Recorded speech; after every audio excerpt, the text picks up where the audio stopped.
Hello, welcome to Access, and a special welcome to Asim Chaudhry, one of the stars of Bandersnatch, a new episode of satirical sci-fi drama Black Mirror that lets you, the audience, decide the outcome of the story.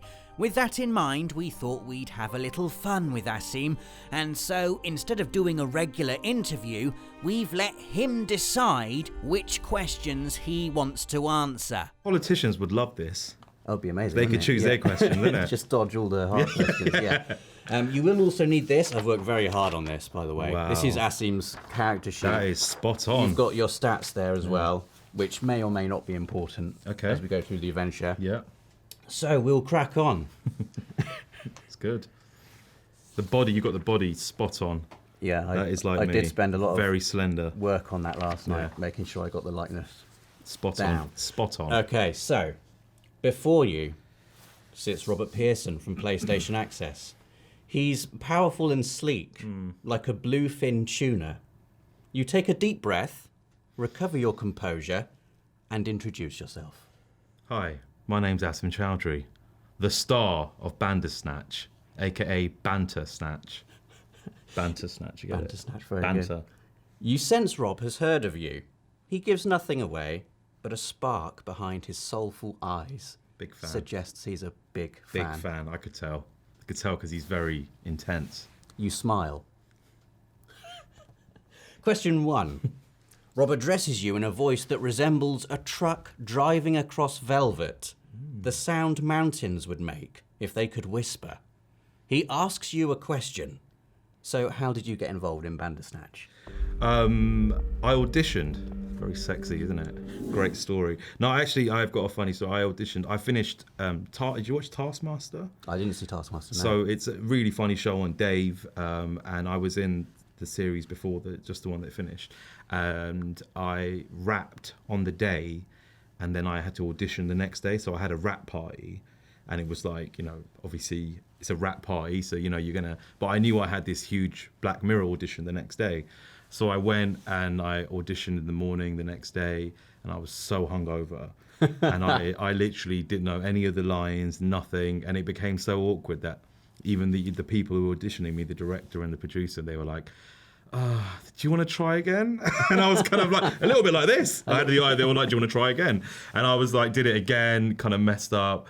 And I just thought, oh God, I've messed this up. Maybe that worked in your favour with the whole nature of the show. Exactly, yeah. And then it was a real surprise. Kind of, when I got it, I remember I was in Berlin and I got the text and I was like, what? And then something the director, David Slade, said to me, and I said to him on the set, I was like, why did you give me this job? Like, I messed the audition up. He was like, no, you did. He was like, but when he casts, he doesn't cast on the performance, he casts for the person. Right. So he was like, I know you could do this. Like, we've seen your work, we know what you're capable of. So I was like, that was really interesting because it was like, it's like, you shouldn't always judge someone on an interview or an audition. Kind of look, because everyone can have their off day, and I definitely had an off day that day. So yeah, I got it, and it was amazing. Rob nods at your reply, thoughtfully. He seems satisfied. You and your new companion leave the warmth of the safety of the interview suite, using our imaginations now. Yeah. You watch the buildings grow thin and the glow from the city streetlights decay and disappear. You are glad Rob from PlayStation Access is with you. Eventually, you come to a crossroads. One path leads to the east, the other to the north. Do you go east and answer a question about your favourite moment on the set of Bandersnatch? Or would you rather go north and discuss what you would make if you could create any video game you wanted from scratch? Wow. I'm going to go east, Rob. East? Yeah. And talk about your favourite moment from the set of Bandersnatch. I am, because I think the video game, that question needs a bit more time and thinking, because that's a loaded question. It's a massive question. That's a massive question, especially for, like, I'm a gamer, so that, I will talk about, there's a bit in Bandersnatch when I'm trying to call Stefan up, Yes. And I'm like, hurry up, blah, blah, blah, and I'm like screaming. And the whole process of filming and remembering lines was really tough on Bandersnatch because of all the different options and stuff. Of course.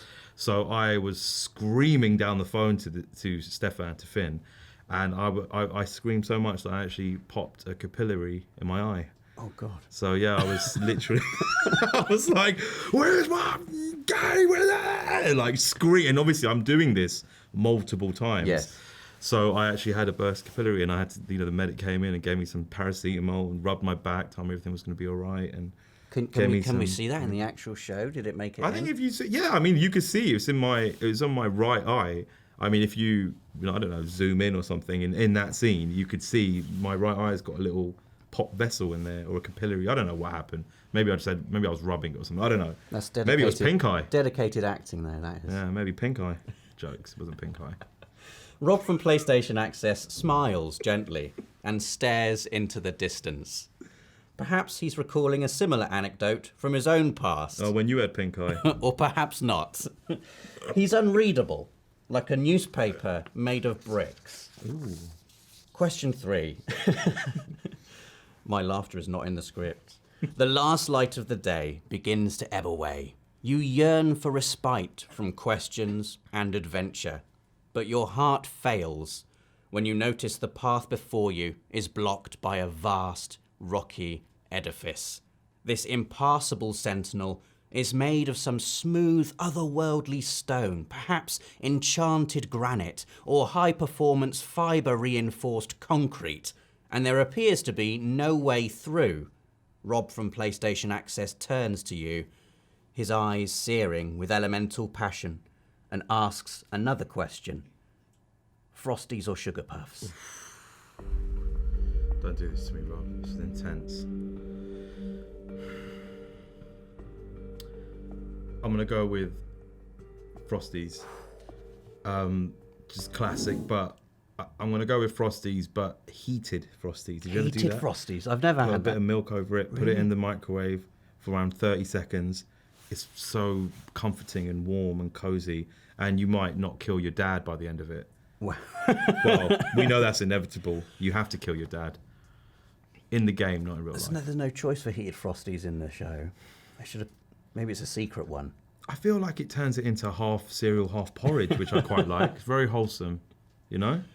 Wow. The Stone Sentinel notes your choice of breakfast cereal. Thank you. You walk around the edge and rejoin the path on the other side, because it's actually more narrow than it looks. Question 4. The journey has been arduous, and you begin to grow weary from Rob's relentless, soul-searching interrogation. You lose 3 health. Oh, for heaven's sake.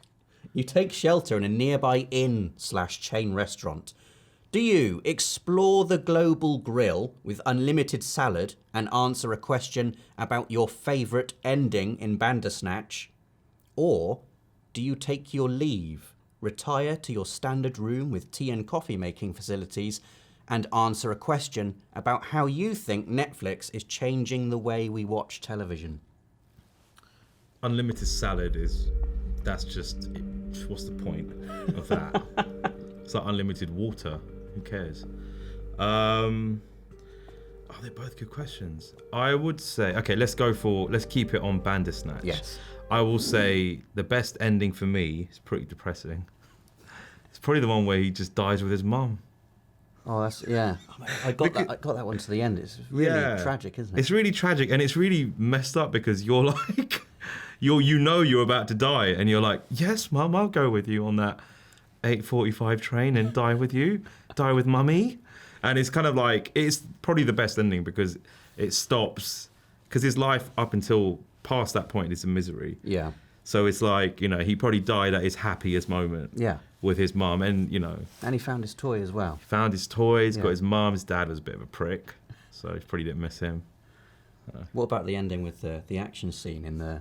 I love that. The therapy room. That was my favorite. Absolutely loved that. That was bit. it was so unexpected. But you know, there was that moment of like, you know, like when it says like yeah or yeah. Yeah. And when it said yeah, there was like, it all turned into like they were about to, you know, get down, like have sex. Didn't you think that? And loads of people messaged me saying, because like all the music changed, and he was like, what the hell? And I thought something weird was going to happen.